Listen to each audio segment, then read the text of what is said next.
88 Buick Electra, Park Avenue, EGR valve replacement. So, what you want to do here, you're going to pop off this plastic lid. Just comes off. It's got 3 little tabs on each little corner here.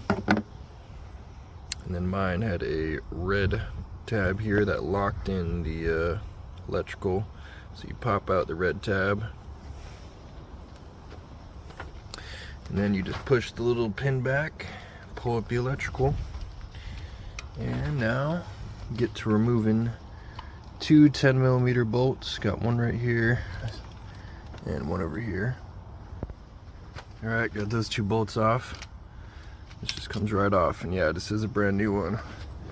I'm just taking it off because I forgot a different gasket to order, so I got to put on the gasket that's under it. So that's where we're going next. Got this one off. Take off the new gasket I installed, and we're gonna get down here because the one under here does not have the gasket, and that's what I'm putting on. So a little further, you get to see this.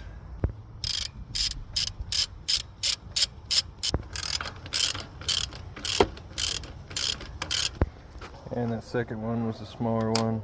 The other one was the longer one. And 2 EGR valve bolts. Also, here's the pipe bolt, just to pop this out. Once you get that bolt out, the pipe should just pop out. Just like that. And yeah, this one is just old. So we're taking that off. Just gonna clean that up around it. Stuff in the hole. Trying to clean off the gasket. Alright, nice clean metal surface. Go ahead and set this back on.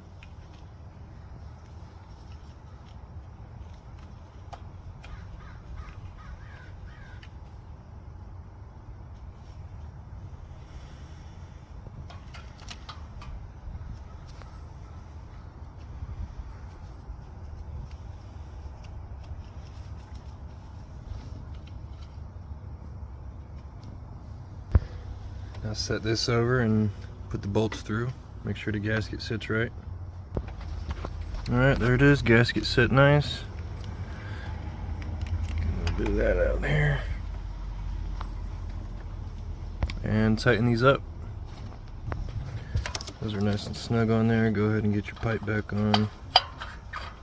Slide it in.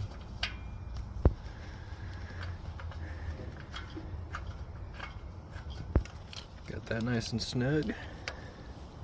Back to the gasket.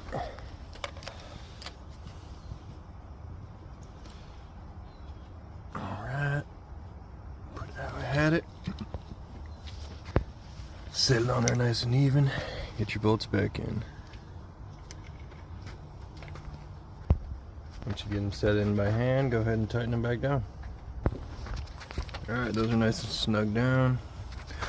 And I already got my battery unplugged since the start, so just gonna go ahead and plug it back in. There it is. Make sure it's set. Grab the locking pin here. Put that in. Put these back on. I feel like getting this cap on. Back on was the hardest part, so there you go. It's back on. Go ahead and plug your battery back in and you're good to go. Hope I help you out.